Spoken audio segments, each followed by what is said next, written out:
அழகே அழகே சரியில்ல. அடுத்து வர எபிசோட்ல மலர் இருந்துட்டு ரொம்பவே வருத்தத்தோட இருக்காங்க. பாக்கியராஜ் வராரு. வந்த உடனே வந்து பார்த்தீங்கன்னா, மலருன்னு சொல்லிட்டு கூப்பிடுறாங்க. என்ன விஷயம் அப்படின்னு சொல்லிட்டு கேட்கவும், இன்னுமாடி உன் கோவம் தீரவே இல்ல அப்படின்னு சொல்லிட்டு கேட்டுக்கிட்டு இருக்காங்க. அந்த கோவம் போனாதான் அடுத்தடுத்து ஏதாச்சும் ஒன்று யாராவது ஒன்று பண்ணி விட்டுடுறாங்களே அப்படின்ற மாதிரி சொல்லிடுறாங்க. என்னடி ஆச்சு அப்படின்னு சொல்லிட்டு கேட்கவும், அதுக்கடுத்ததா அம்மா ஃபோன் பண்ணாங்கங்க. நானும் பேசிட்டு இருந்தேன். நம்ம தம்பிக்கு தான் பொண்ணு பார்த்துருக்காங்களாம். அதனால் அம்மாவும் நானும் சந்தோஷமாக பேசிகிட்டு இருந்தோம். அதை விட்டு கேட்ட உங்கள் அம்மா உங்கள் அப்பா கிட்ட சொல்லவும், ஆமாம் ஏதோ உங்கள் தம்பியை பற்றி பேசிகிட்டு இருந்தியே, என்ன விஷயம்னு சொல்லி கேட்டாங்க. நானும் பொண்ணு பார்த்த விஷயத்த சொன்னேன்.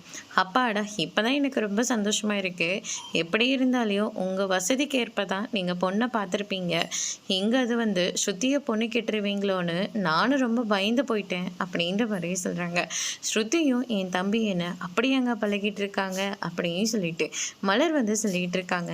ஏன் என் தம்பியை ஆசைப்பட்டாலையும் தயவு செஞ்சு இந்த வீட்டில் பொண்ணு எடுத்துடாதன்னு வேணா நான் சொல்லுவேங்க அப்படின்னு சொல்லிட்டு நம்ம மலர் வந்து சொல்லிடுறாங்க. என்னடி இப்படியெல்லாம் பேசுகிற, வேற என்னங்க, நான் இங்கே வந்து மாட்டிக்கிட்டது பத்தாதா, என் தம்பியும் வந்து இங்கே மாட்டி சின்ன பின்னமாக ஆகணுமா அப்படின்ற மாதிரி சொல்லிடுறாங்க.